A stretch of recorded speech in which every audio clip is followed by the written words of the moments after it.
Western civilization has once more been enriched by the medieval and alien culture to its own. I mean, of course, the ultra-fanatical, Saudi-funded version of the religion of peace which has struck again. Our controlled media, politicians of all persuasions, B-list celebrities and plastic Muslims alike have all been wheeled out onto our television screens to explain to us dim-witted kafirs that these attacks are nothing to do with Islam, and that Islam means peace. Well, before you take in this media hype, take the time to consider this. The Quran contains at least 109 verses that call Muslims to war with non-believers for the sake of Islamic rule. Some are extremely graphic, with commands to chop off heads and kill infidels wherever they may be hiding. Muslims who do not join in the fight are called hypocrites and warn that Allah will send them to hell if they do not join in the slaughter.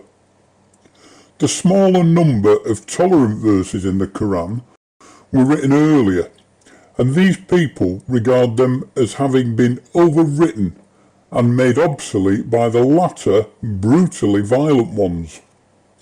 Here are just a few. Quran 4:8-9. They but wish that ye should reject faith as they do, and thus be on the same footing.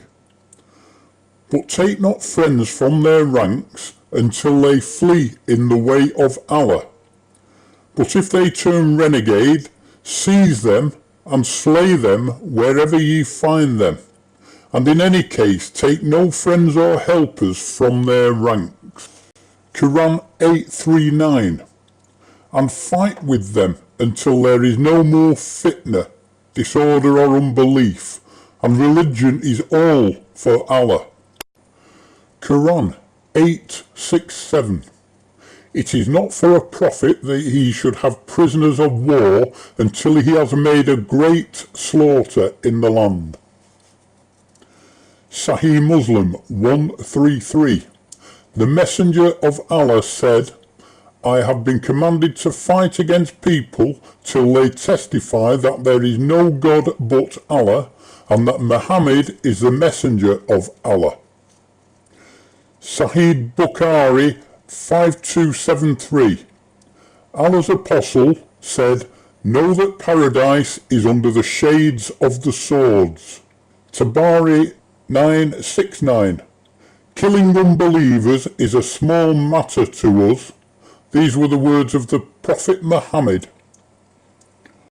One of Sunni Islam's most revered modern scholars, Sheikh Yusuf al-Qaradawi, openly sanctions offensive jihad. He says, in the jihad which you are seeking, you look for the enemy and invade him. This type of jihad takes place only when the Islamic State is invading other countries in order to spread the word of Islam and to remove obstacles standing in its way. Elsewhere he notes, Islam has the right to take the initiative. This is God's religion and it is for the whole world. It has a right to destroy all obstacles in the form of institutions and traditions. It attacks institutions and traditions to release human beings from their poisonous influences which distort human nature and curtail human freedom. Those who say that Islamic Jihad was merely for the defense of the homeland of Islam diminish the greatness of the Islamic way of life. The widely respected Dictionary of Islam defines jihad as a religious war with those who are unbelievers in the mission of Muhammad.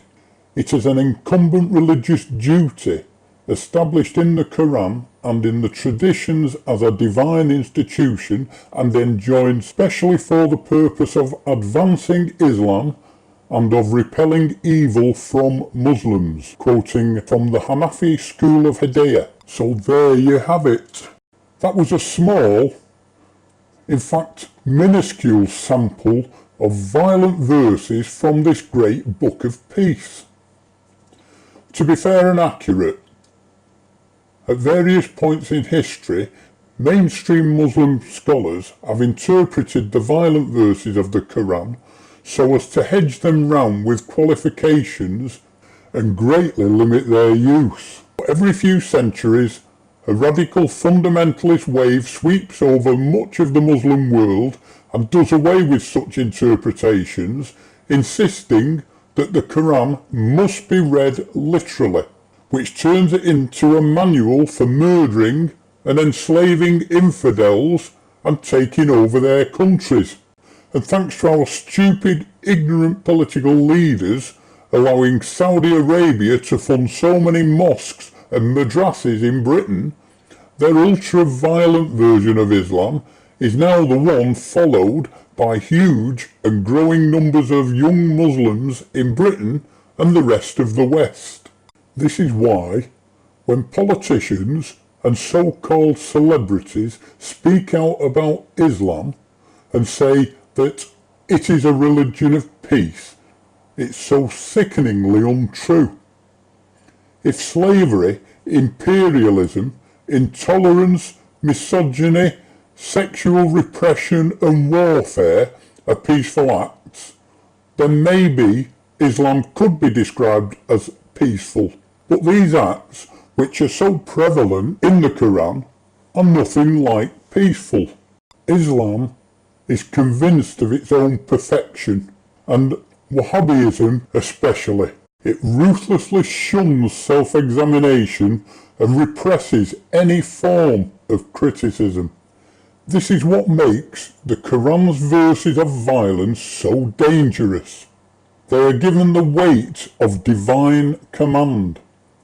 While Muslim terrorists take them literally and understand that Islam is incomplete without jihad, moderate and Western elites offer little to contradict them.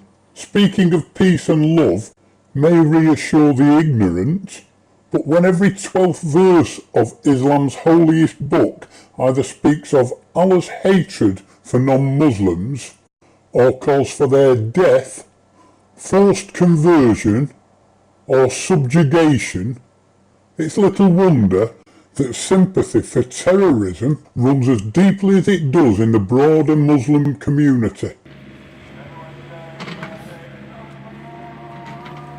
Islamic values and traditions are totally incompatible with Western civilization. This is quite apparent from the teachings in the Quran and its quite obvious hatred of all unbelievers.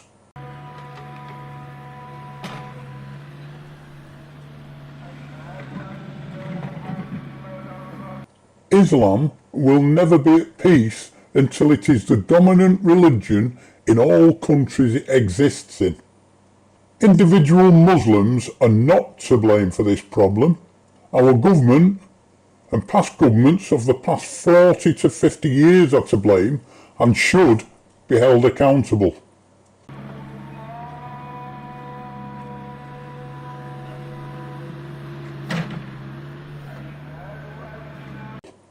The time has now come for action, not weasel words and explanations that it is nothing to do with Islam, because it is. All mosques where intolerance and hatred is preached should now be demolished.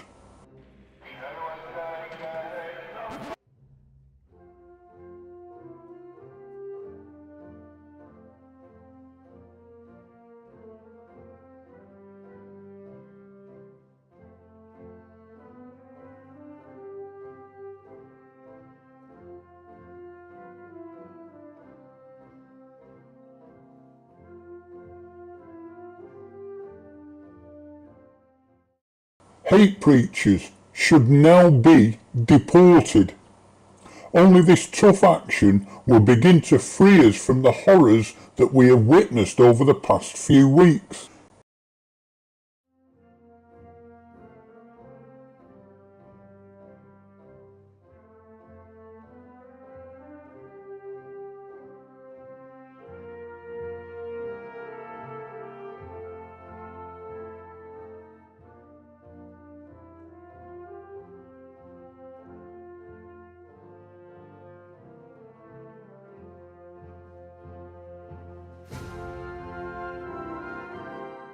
Proper anti-terror measures should now be brought into place, such as training and arming all police officers, off-duty and former service personnel, firefighters and other responsible citizens.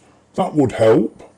But until we rip out the religious root of Islamist extremism, it will keep growing back no matter how many jihadists are taken out.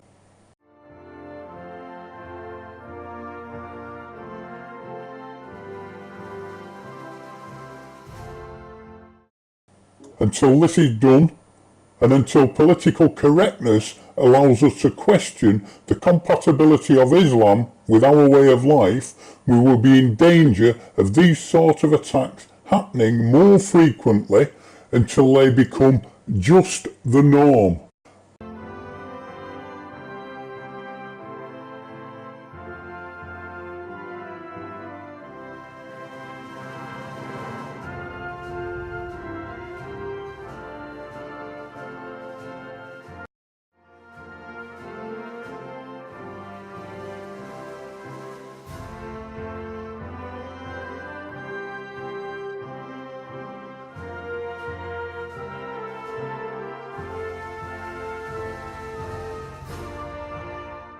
Just the norm, as predicted by the Lord Mayor of London and known terrorist sympathiser Sadiq Khan. The choice is ours. The only question is how many more have to die before we force the politicians to make the right one.